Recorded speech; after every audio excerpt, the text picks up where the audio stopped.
So what happened to my snotty certainty in 1967 that Simmons would be a temporary stepping stone to some more glorious appointment?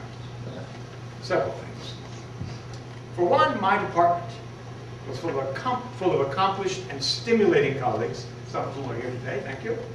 Almost entirely male until Pam Bromberg and Nellie McKay broke the gender and race barriers once and for all. Collegiality was bracing, invigorating. For another, I realized that there's no such thing as being a natural teacher, that good pedagogy takes hard work. And that fortunately my colleagues at Simmons, both in my department and elsewhere, really cared about good teaching. And so we all worked, individually and communally, to improve what happens in the classroom. That was for me both humbling and generative. Then, of course, there were the students. Many of them the first in their families to go to college. Some with parents literally fresh off the boat. Many of them struggling to pay tuition and fees, and so combining a full course load with 30 or so hours a week of work and or mortgaging their future with crushing college loan debts. Many of them actually from beleaguered inner city schools that had ill-equipped them for college despite native intelligence and a will to succeed. I grew to care more about my students and to shape my teaching and advising around their actual needs rather than around some abstract idea of what they, quote, needed to know. One result of all this was that my own gender and race and socioeconomic privilege became increasingly, even painfully, obvious to me. Slowly, superiority was being replaced by solidarity. I was married to a feminist and was teaching at a college where many of my colleagues and students were feminists. But I found that becoming a male feminist or pro-feminist male was harder than it looked on paper. I came to realize that I had been steeped since childhood in a soup flavored not only by apparently benign patriarchy and knee-jerk North Carolina gallantry, but also by deeply embedded strains of machismo. Unlearning those old lessons was going to be harder than it looked at first. But to teach at a place where the majority of the faculty, first at the college at large, and then later in our department, were women, made the process, if not painless, at least steadily inevitable. I cannot declare myself today cured of sexism, any more than I could say the same about racism or class bias. But this college has created for men like me a stage on which to enact a slow process of consciousness raising and a liberatory unlearning of bad old habits of thought. For that, I will be eternally grateful to Simmons. There are so many key moments and interesting phases of my 42 years at Simmons that crowd my memory that it's hard to say what's most salient. But let me spin off a few of those that cling closest to me. I remember an anti-war march early on, possibly even October of 1968, the fall of my second year in the college. Simmons had a powerful radical spirit at that time, and the student mobilization chapter of Simmons was focused and unyielding. I joined a couple of hundred Simmons students as we walked around the Fenway, picking up the marches to Northeastern, just beyond the MFA, then down Comm Ave to Kenmore, where a huge contingent from BU joined us, flowing in from the left. Then farther on, a river of marches from Harvard and MIT, coming over the Mass Ave bridge to swell our numbers, and then on down toward the Commons, gathering more and more marches at every intersection. Up in the flawless blue October sky, a biplane banked around and around until it formed a perfect peace sign. I remember Jane Fund and Tom Hayden turning up for, yes, a morning rally behind Bartle Hall. Jane a little giddy from the non-stop travel from campus to campus to mobilize resistance to the war. And where are we exactly? She said, smiling.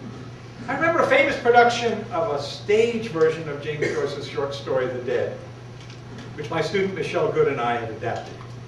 The show took place on a jutting platform in Alumni Hall. The dazzling undergraduate actress Lynn Klein, with her mop of red hair, played Greta Conroy, Lynn Wood, alas, died before she was 30. And our own Doug Perry, who had only recently joined the department, played the dour Protestant Mr. Brown. I remember Margaret and myself having lunch downstairs in this Fenn's small dining room with John Upton, having drinks with James Baldwin in the original special functions room, falling in love with Maya Angelou, Angelo, actually she pronounces it, when she told the packed house of students across the hall in C-103 to turn off their TVs and read John Donne. And I remember that fateful day in the watershed year of '68, the day Dr. King was shot, sitting up in the old gym lecture hall, which is now the Peresky Center, at a community meeting so people could vent their grief, sitting next to the beatified beat poet, Brother Antoninus, who'd been invited weeks before to give a reading. He in his Franciscan cassock, he and I leaning on each other, weeping. A few weeks later, hours after Bobby Kennedy was shot, our son Sean was born over in what was then called the Boston Lying Inn. Those yellow brick walls I can still see from my office window. Time takes, but it also gives. I also remember key moments in the past 40 years in which the faculty of Simmons College rose up to assert its professional duties of shared governance and principled dissent. I believe we beat the Harvard faculty to the punch when it came to forcing out an administration that, in our judgment, was taking the college in the wrong direction. We in the faculty have been, and I hope we will continue to be, a feisty, unruly lot. The great Peter Castle, then president of AAUP, now professor emeritus of psychology, an indefatigable gadfly, carried our banner in many of those skirmishes with imperious administrators. I took over the mantle of AAUP after Peter, and still have a huge poster of our founder, John Dewey, on the door of my office. If the labor movement is the folks who gave you the weekend, then AAUP is the folks who gave you tenure and the principles of academic freedom and sharing governance with the administration. Use it or lose it. And I remember welcoming back triumphant former students. Barbara Rass, a Polish-American kid from New Bedford, who went off determined to become a poet, won the Walt Whitman Prize for the best first book of poems by an American poet, and returned on several occasions to read at Simmons. And Eleanor Lippman, with whom I worked when she was just experimenting with her deceptively light-handed sketches of middle-class life, who now seems to turn out a book a year. A recent one that I found her recently made into a movie. Returning with her best friend from Simmons and after, maybe even Megway, another great novelist from Simmons, to read again and again at their alma mater. And Jennifer Rose, poet and city planner and lover of Waltham, winner of Audre Lorde and Emily Dickinson prizes, who will be reading at Simmons on the 23rd of this month, Shakespeare's birthday, in fact. Don't miss it. Jennifer's here today. By the way, I've got your parking too.